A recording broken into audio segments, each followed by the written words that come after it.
Hello friends, स्वागत है आप सभी का मेरे चैनल अभी एस्ट्रोलॉजी में। अपने पिछले वीडियो में मैंने विभिन्न ग्रहों के जो अस्त अवस्था में आपकी कुंडली में विराजमान हैं उनके रिजल्ट्स के बारे में बताया था।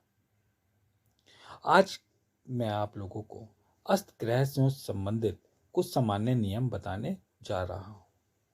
तो चलिए शुरू करते हैं।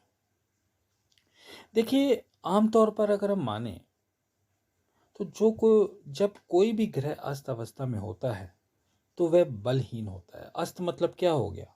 कमजोर, बलहीन। और ऐसा प्रतीत होता है कि जैसे किसी व्यक्ति के पास सब कुछ होने के पश्चात भी वह खाली हाथ हो और उसकी ताकत उससे छीन ली गई हो। कुंडली में अस्त ग्रह के बारे में जो भी हम विवेचन करते हैं वो कुछ सामान्य नियम पर आधारित होते हैं। जैसे आपकी कुंडली में जो भी ग्रह अस्त हो रहा हो, पहले उसको देखिए। फिर उसको देखिए कि वह सूर्य देव का मित्र है या नहीं।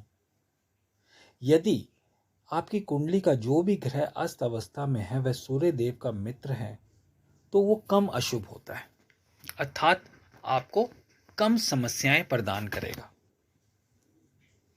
यदि अस्त होने वाला ग्रह, आपकी कुंडली का जो भी ग्रह अस्त है, वो सूर्य देव का शत्रु है तो वह और भी अधिक अशुभ प्रभाव आपको देगा और अधिक समस्याएं आपको देखने को जीवन में मिलने लगती हैं। इसके अलावा अस्त ग्रह कितने अंशों पर अस्त होता है, कितने अंशों पर वह किसी कुंडली में अस्त है, इसका ध्यान करना आवश्यक है, क्योंकि इसी के आधार पर पता चलता है कि अस्त ग्रह कितना निष्प्रभावी हुआ है। अधिक निकट होने पर अस्त ग्रह अधिक बलहीन होगा और कम निकट होने पर अपेक्षाकृत थोड़ा सा कम बलहीन होगा, क्योंकि सूर्य के पास जितना कोई ग्रह होगा उसका तेज उतना ही कम होगा, ये सिद्ध है।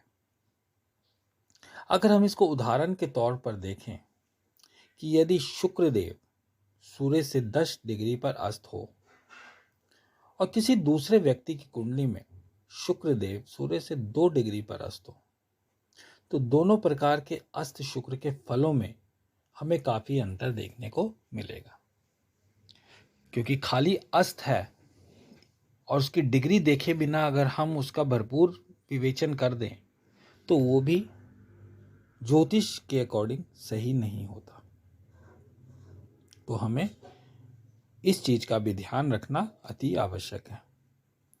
यदि कोई ग्रह अस्त अवस्था में है परंतु वह किसी शुभ भाव में स्थित है अथवा किसी शुभ ग्रह की दृष्टि से देखा जा रहा है तो उस अस्त होने के जो परिणाम होते हैं उसमें काफी हद तक कमी आ सकती है, लेकिन पूरी तरीके से कमी होगी ये मिथ्या है। अस्त ग्रह का प्रभाव आपको जीवन में देखने को मिलेगा ही मिलेगा अगर आप उसको बल नहीं देंगे तो। बाकी शुभ भाव में है तो उसके दुष्परिणामों में कमी देखने को मिल सकती है। यदि लगन का स्वामी अस्त अवस्था में हो और किसी पाप ग्रह के साथ संबंध बनाए तो वो काफी समस्याएं दे सकता है, क्योंकि लगन का ग्रह आपकी कुंडली का मालिक यानी आपका घर का मालिक ही अगर अस्त अवस्था में है, कमजोर है, बलहीन है, तो उसको मजबूत करना सबसे ज्यादा जरूरी है। उसको मजबूत किए बिना आप जिंदगी में आगे नहीं बढ़ सकते, चाहे आपकी कुंडली के अंदर कितने ही बड़े राजयोग क्यों ना हो। तो इस बात का आपको ध्यान रखना अति आवश्यक है। अब बात करते हैं कुंडली में अस्त ग्रहों के उपाय के बारे में। देखिए, जहां समस्याएं होती हैं ना वहां समाधान भी होता है। इसी प्रकार जब कुंडली में कोई ग्रह अस्त होता है तो उसके प्रभाव को अनुकूल बनाने और मजबूत करने के लिए उस ग्रह को हमें अतिरिक्त बल देने की आवश्यकता होती है, ताकि वह अपने फलों को अच्छे ढंग से, मजबूती से और पॉजिटिव वे में आपको प्रदान कर सकें और आपको उसका लाभ मिल सके। यहाँ पर यह भी देखना आवश्यक होता है कि वह ग्रह उस कुंडली के लिए शुभ ग्रह है अथवा अशुभ। यदि वह अशुभ ग्रह है तो उससे संबंधित दान किया जाता है, और यदि वह शुभ ग्रह है तो उसके लिए रत्नों को धारण किया जाता है। अशुभ ग्रह के लिए आप रत्न धारण नहीं कर सकते हैं, उसके लिए आपको उसको बल देना है, तो आप उससे संबंधित दान करेंगे। और अगर वो शुभ ग्रह है तो आप दान भी कर सकते हैं, साथ में उससे संबंधित रत्न भी पहन सकते हैं। इसके अतिरिक्त उस ग्रह से संबंधित मंत्रों का जाप करना भी काफी लाभप्रद होता है।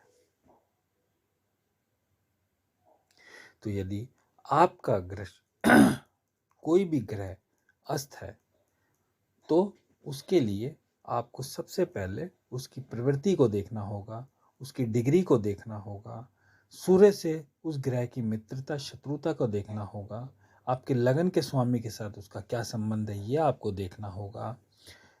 वो ग्रह आपकी कुंडली में शुभ है या अशुभ है, इस चीज का भी आपको ध्यान रखना बहुत आवश्यक है, और उसके अकॉर्डिंग आपको उस ग्रह से संबंधित उपायों को अपनाना होगा।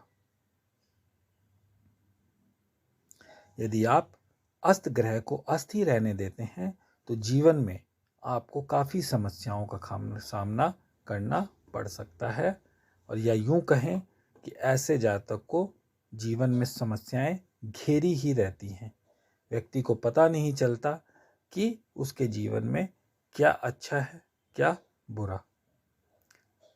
ग्रह अस्त है, मान लीजिए आपका गुरु ही अस्त है, आप सोचेंगे मेरा गुरु तो बहुत अच्छा प्लेस्ड है, मेरा गुरु बहुत अच्छी डिग्री में है, लेकिन आपको ये नहीं पता कि आपका गुरु अस्त है तो वो उससे संबंधित खराब फल दिए जा रहा है, अपने कारकत्व में कमी किए जा रहा है, जो उसको आपको रिजल्ट देना चाहिए उसका 50% रिजल्ट भी आपको नहीं मिल पा रहा है।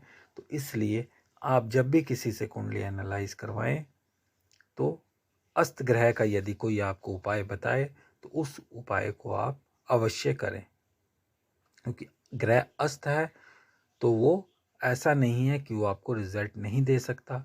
उसके उपाय करने के उपरांत आपको उसके पॉजिटिव और अच्छे रिजल्ट अवश्य मिलने लगते हैं। ये सेम वैसे ही है जैसे किसी बीमार व्यक्ति को हम दवाई दे के उसको फिर दोबारा से खड़ा कर सकते हैं। अस्त ग्रहों के लिए भी वही एप्लीकेबल है। उसके उपायों को देकर हम उसके बल को बढ़ा सकते हैं और अपने जीवन को सुखमय बना सकते हैं। तो आज के लिए इतना ही। आशा करता हूँ वीडियो पसंद आया होगा। चैनल को लाइक शेयर और सब्सक्राइब जरूर करें। धन्यवाद।